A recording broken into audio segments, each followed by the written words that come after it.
Bonjour à tous et bienvenue dans notre nouveau thème à perte de vue.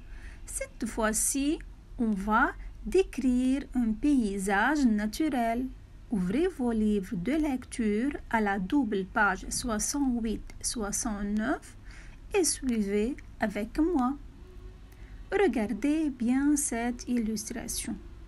De quoi s'agit-il?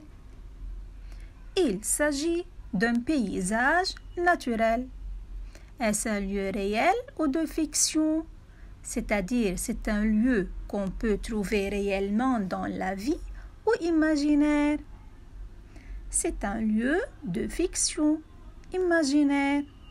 C'est un dessin, ce n'est pas une photo. Combien de plans peut-on délimiter? On peut délimiter 4 plans, c'est-à-dire 4 parties, et on va décrire chacun d'eux. Au premier plan, à droite, un sentier. C'est le sentier, c'est le chemin étroit, طريق ضيقة.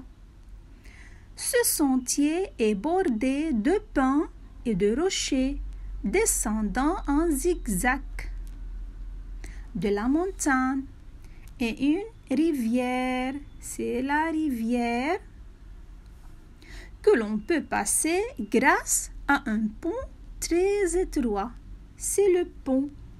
جسر كتير صغير.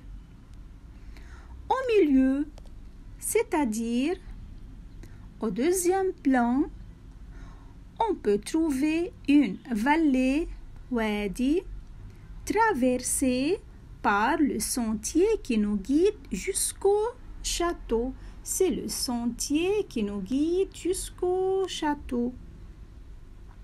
Par le sentier qui nous guide jusqu'au château, c'est une vallée verdoyante. Tout est vert. Ce peut être le printemps ou l'été.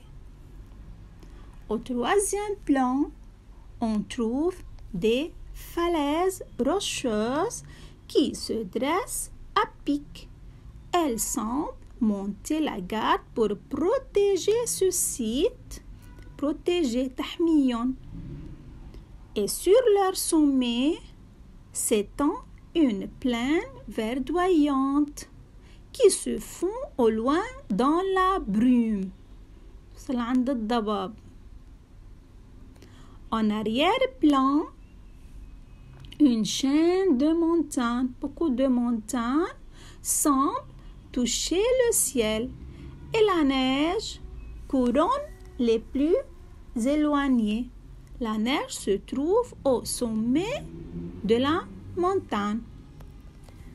Maintenant, quelle est la couleur dominante? La couleur dominante est le vert. Quelle impression s'en dégage? Alors, qu'est-ce que vous sentez à la vue de ce paysage naturel? La vue de ce paysage naturel nous donne l'impression de silence, de calme et en même temps de la fierté. Merci à tous et au revoir.